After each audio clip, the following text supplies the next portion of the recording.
കോഴിക്കോട് കൊടുവള്ളിയിൽ ആളില്ലാത്ത 2 വീടുകൾ കുത്തിത്തുറന്ന കവർച്ച.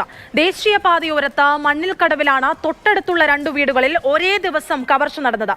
ആളില്ലാത്ത വീടുകൾ മനസ്സിലാക്കി മോഷ്ടാവ് എത്തുന്നത് ഇവിടെ പതിവാവുകയാണ്.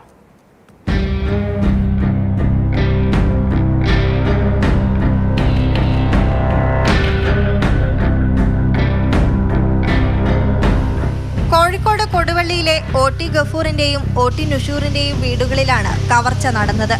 വീടുകളുടെ മുൻവാതിൽ കുത്തിത്തുറന്നാണ് മോഷ്ടാവ് അകത്ത് കടന്നത്. 2 വീട്ടുകാരും കഴിഞ്ഞ തിങ്കളാഴ്ച ഉംറ നിർവഹിക്കാനായി സൗദിയിലേക്ക് പോയതാണ്. വീട്ടിൽ ആളില്ലെന്ന് ഉറപ്പുവരുത്തിയാണ് മോഷ്ടാവ് എത്തിയത്. ഗഫൂറിന്റെ വീടിന്റെ മുൻവാതിൽ പകുതി പൊളിച്ചെടുത്താണ് മോഷ്ടാവ് അകത്ത് കടന്നത്. ഇവിടെ നിന്നും 1 ലക്ഷത്തോളം രൂപ നഷ്ടപ്പെട്ടതായാണ് പ്രാഥമിക നിഗമനം. രാവിലെ ഈ ഡോറ് തുറന്നെടുക്കുന്നത് കണ്ടു. തുറന്നെടുക്കാൻ മീൻസ് വെട്ടിപ്പൊളിച്ച് കിടക്കുന്നത് കണ്ട്. അപ്പോൾ തന്നെ നമ്മൾ വേറെ ഉള്ള അയൽവാസികളെ വിവരം അറിയിച്ച് പോലീസിനെ വിവരം അറിയിച്ച് പിന്നെ പോലീസ് വന്ന് അകത്ത് കയറിയതിന് ശേഷമാണ് വെള്ളം കയറി പൂർണ്ണമായിട്ട് വ്യക്തമായത്. അതായത് കുറച്ച് എല്ലാം വാരി വലിച്ചിട്ടുണ്ട്.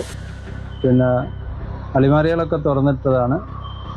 കറക്റ്റ് ഇതിൻ്റെ ഉള്ളിൽ എന്താ നഷ്ടപ്പെട്ടതല്ല. വീട്ടുകാർ ഇവിടെ അല്ല, അവരുടെ ഡീറ്റെയിൽ അറിഞ്ഞാലേ പറയാൻ പറ്റുക. കൊടുവള്ളി പോലീസ് സ്ഥലത്തെത്തി പ്രാഥമിക വിവരങ്ങൾ ശേഖരിച്ചു.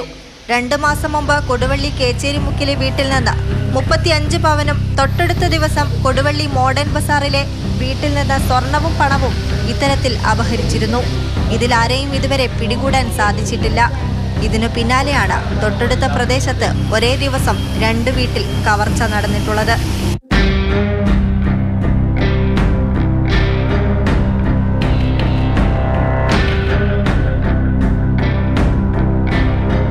മാതൃഭൂമി ന്യൂസ്, കോഴിക്കോട്.